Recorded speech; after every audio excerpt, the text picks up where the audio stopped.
So someone asked me my thoughts on OpenClaw, now Claudebot. Here we go.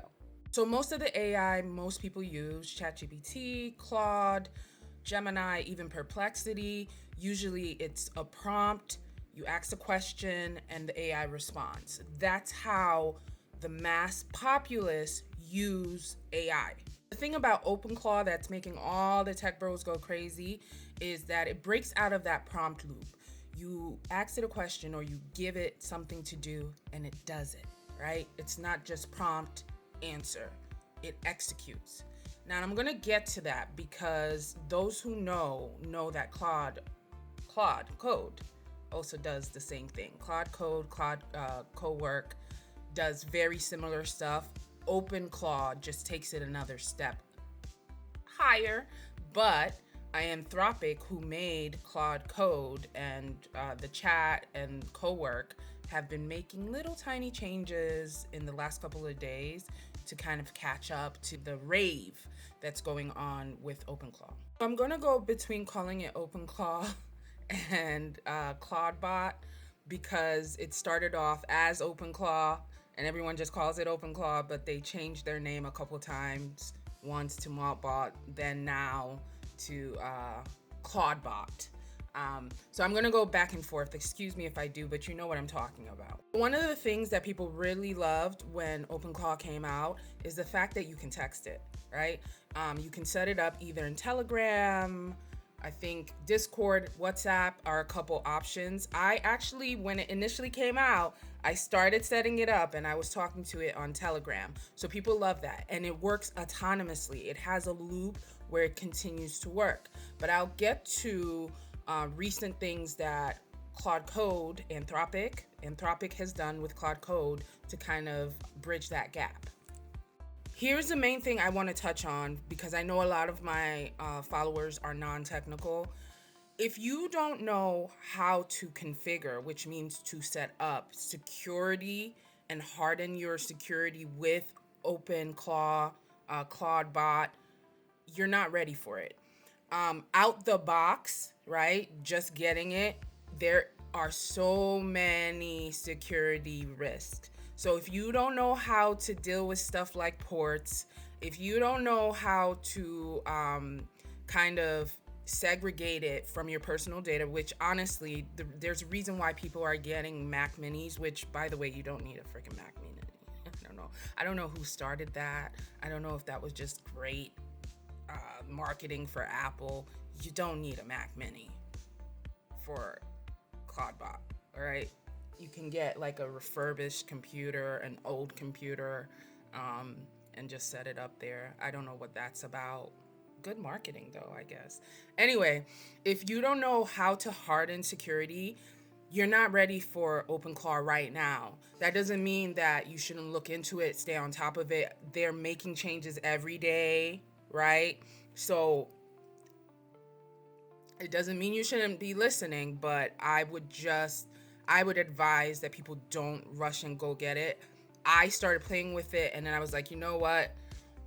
Let me get a really old computer and play around with it there. You know what I mean? So I wouldn't rush to go and do that right now. They are making changes and updates to it every day. But this, as far as security, if you don't know how to harden your security, you don't know about networks, I would pause. But recently, I've been talking about Claude Code, and not doing the regular testing that I've been doing for just general AI. And that's because Claude Code can do a lot of the things that there's a difference. OpenClaw can do a little more, right? But Claude Code can do a lot of the things that OpenClaw does. You just have to set it up. That's the thing. You just have to set it up. If you get Claude Code or Anthropic, right? You just get Claude, period. You have access to the chat, you have access to Cowork, and you have access to code. And believe it or not, Claude Code, I know the name sounds very specific to coding.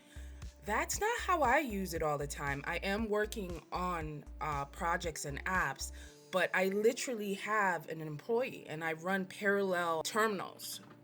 So I have two terminals. I have a third, and they're literally doing work for me.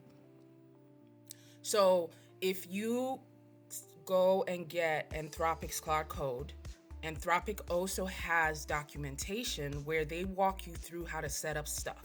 So you look into skills, how to set up skills, how to give it access maybe to your inbox. That's another thing. Claude Code adds things to my calendar. You don't have to worry about the security concerns at the same level as you would with OpenClaw, because OpenClaw is just not there right now with security.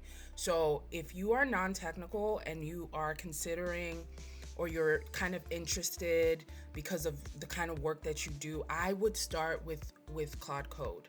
I'm not saying to never look into OpenClaw or to what is it called?